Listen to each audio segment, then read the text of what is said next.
Don't lie to me. You just did it. You saw this box. You did the old ch-ch-ch.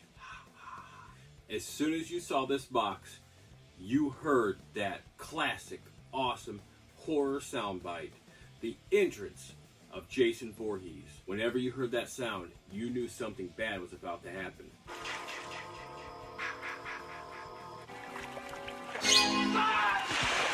Thank you all for joining me again at the Collector's Table.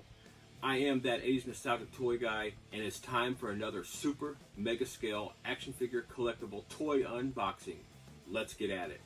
Welcome back to the Collector's Table. Welcome back. Today on my Collector's Table, you see this 1/4 scale, super mega scale, Friday the 13th for the final chapter. Friday the 13th, the final chapter. By NECA. It is their 1/4 scale Real Toys line, which is one of my favorite lines to have. I have got a lot of the Real Toys figures to unbox and that are unboxed that we are going to go over on my channel. I got this one shipped to me not too long ago, so it hasn't been waiting too long, a few weeks at the table side to be unboxed.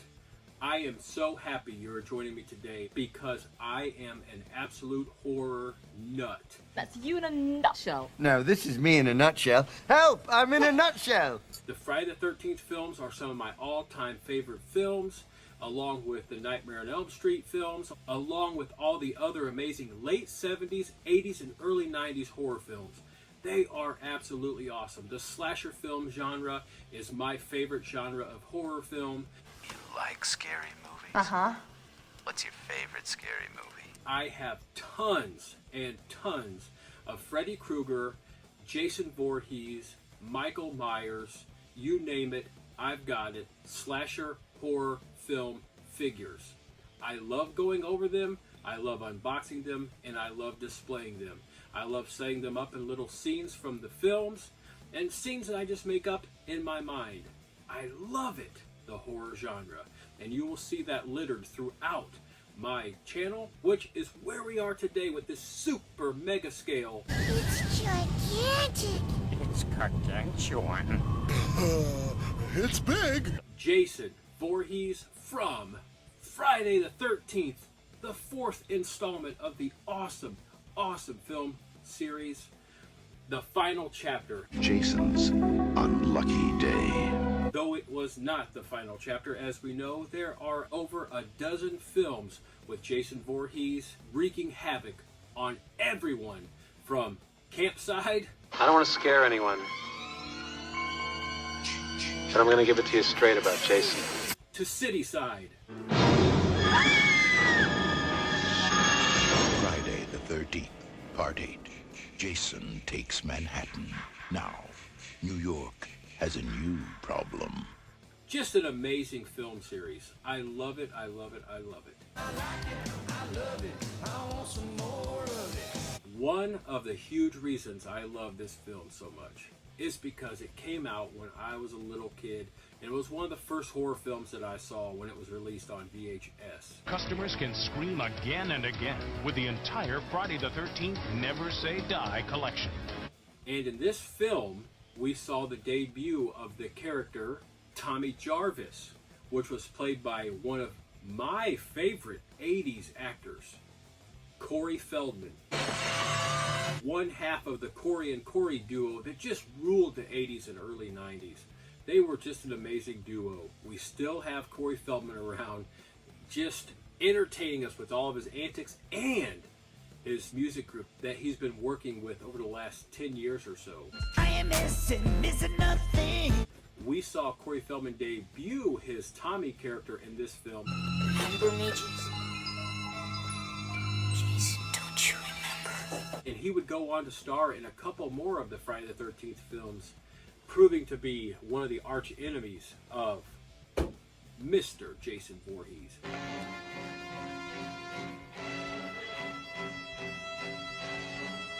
With all that being said, I am so excited to get my next horror piece out of the box and on this collector's table for you and for me.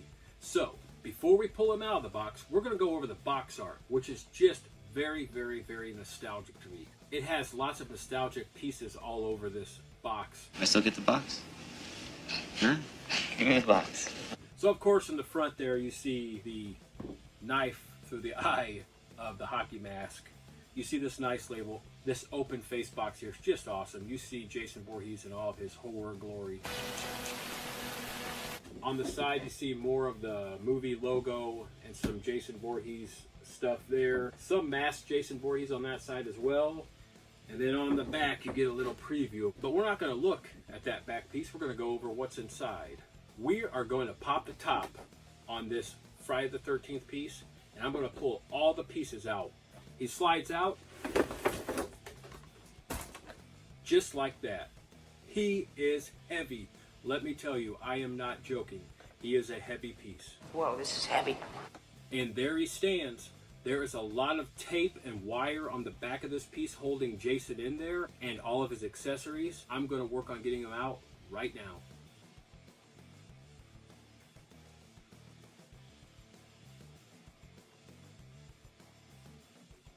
That took some time. He was really held in there very tightly, but we got him out. And here is Jason Voorhees from Friday the 13th, the 4th installment, the final chapter. Let's check out all of his accessories, all of his movements, all of his measurements. Let's go ahead and do that right here on the collector's table. These NECA 1/4 and 1/6 scale action figures have amazing articulation. For as big as they are, they really do pose very well. Strike a pose. So we have a head up here that moves very freely, very nice in there, all over the place. We have a removable hockey mask.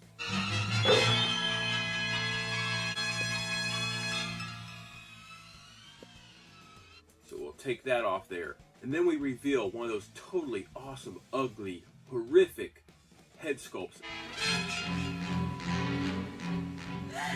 This is the second one. Always two there are. No more, no less. On Jason Voorhees, you'll see both eyes are open, and you'll also see that there's only one slice across his forehead. He hasn't got hit again with the machete. On this head sculpt, you'll see a more angered, open mouth look, and you'll see two machete slices there with a lot more blood.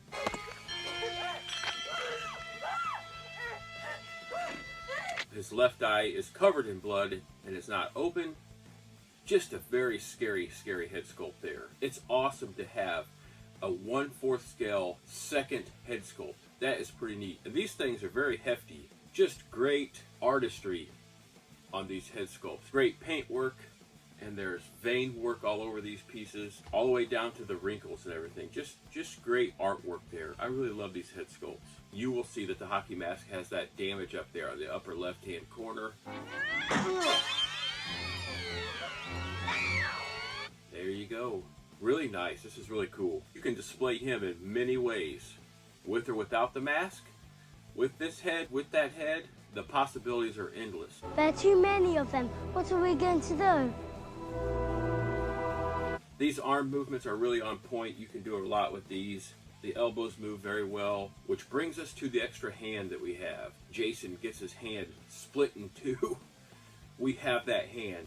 You know, that's a very iconic scene from this film.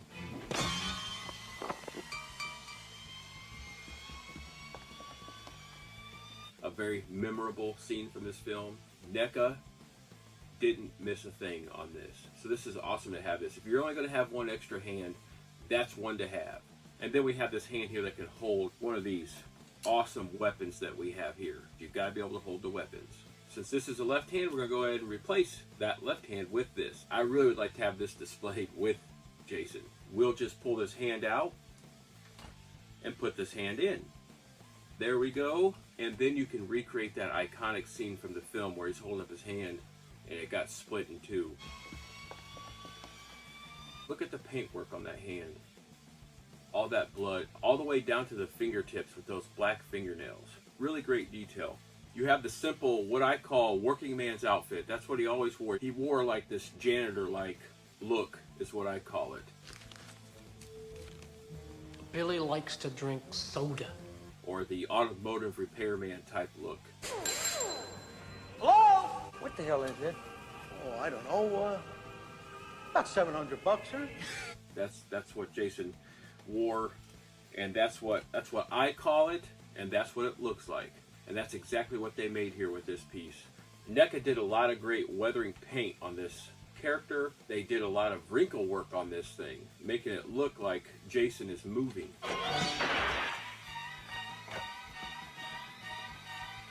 So when you pose Jason, he looks like he's moving with all these wrinkles and everything. From his shirt collar all the way down to his boots. Really great job, NECA.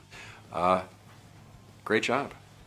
He moves at his waist here. You can do a lot of different movements with him at his waist. However you want to pose him, because of this great waist movement, you can do so. His legs do move if you need to move his legs. You don't put him into a walking pose or anything. I'm not going to hyperextend these or overextend them.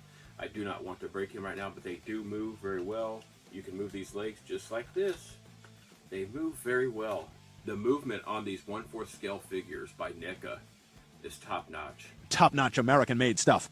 Just amazing. That's all I can say. They did a wonderful job. These pant legs go all the way down to over his boots, so they really don't move too much. You don't need him to move more than a little bit because you're going to have him standing straight up, ready to kill. That's what Jason did, and that's how he should be posed.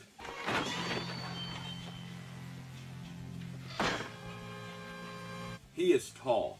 Ted White is the actor who portrayed Jason in Friday the 13th, the 4th installment, the final chapter. Ted White is over 6'4". So at a 1/4 scale, we gotta be pretty tall. And he is tall. 6'5", Twiggy Munson. But he was 6'4". Let's see how tall Jason Voorhees is, the 1/4 scale. We're gonna go from the backside here and show you how tall he is. From the very bottom of his boots to the top of his head, he is over 20 inches tall. Nearly 20 1/4 inches tall. His right hand is an open weapon holding hand, and we can place any of these 3 weapons in his hands. We're going to go through the 3 weapons from the smallest to the biggest because I'm going to have him holding the biggest. We have this blood-stained butcher knife from the In the House killing scene.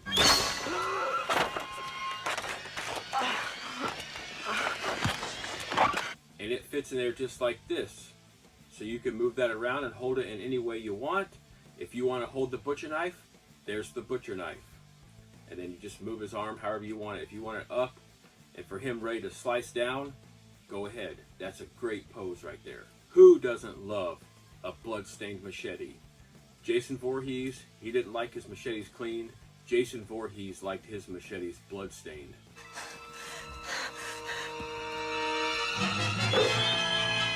I think he liked his whole surroundings blood-stained. He was a killer. Man, was he a killer. And us horror nuts, we love that stuff. So the more blood and gore you can put into our character, our action figure, our collectible, the more we're going to love it. And this sucker is blood-stained. From hilt to tip, it's blood-stained. It's bad. It's so bad. There's blood everywhere. Let's put it in his hand. There you go. The machete is ready to use. Now, if you're a machete fan and you want him holding that machete, there you go. Just know that his hands are a little bit hard to move, and they don't move too well, so you got to do a little working in there to get that handle inside that hand. Just know that. That's just a little tip. Here's a tip. Well, here's a tip. Here's a tip. Here's a tip. And then we're going with the big boy, the double-sided axe. That thing has got one side clean, ready to use, and the other side has been used plenty. It's a blood-stained axe. That's what we like. That's what I'm going to display Jason Voorhees with. I love these axes.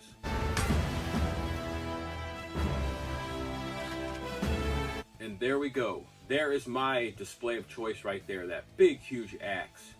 So we're talking 20 inches up here, another 5 or so inches up there. You're talking 25 plus inches tall this guy will display. Like, that is amazing. That is cool.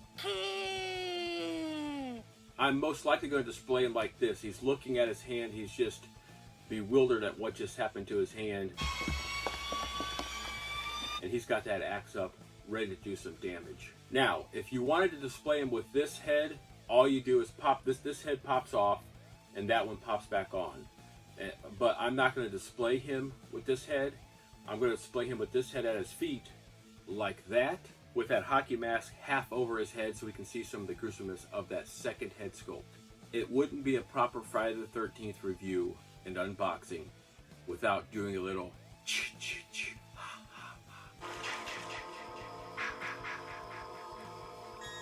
Come on, everyone out there, do it with me. Ch-ch-ch. Thank you. I know you did it. You listened to me, you heard me, you saw me, you watched me, and you did it. I know you did.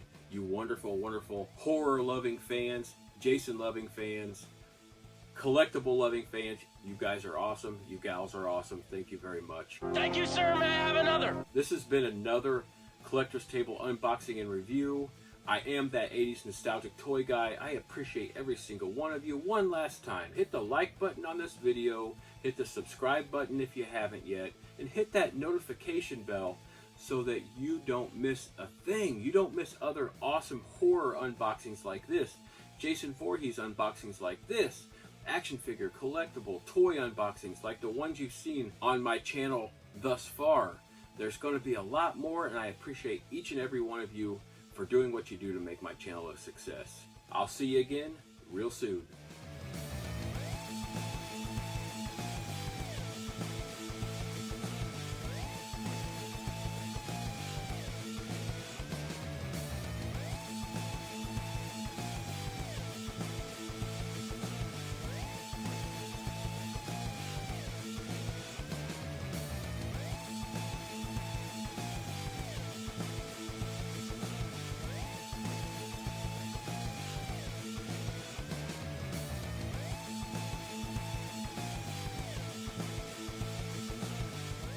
If you like this video, if you like the one before and the one before, and you haven't subscribed yet, please hit that subscribe button. I appreciate it very much. If you look forward to more fun and entertaining videos like the one you just watched, go ahead and click that subscribe button. I am that 80s nostalgic toy guy, and I look forward to seeing you again real soon.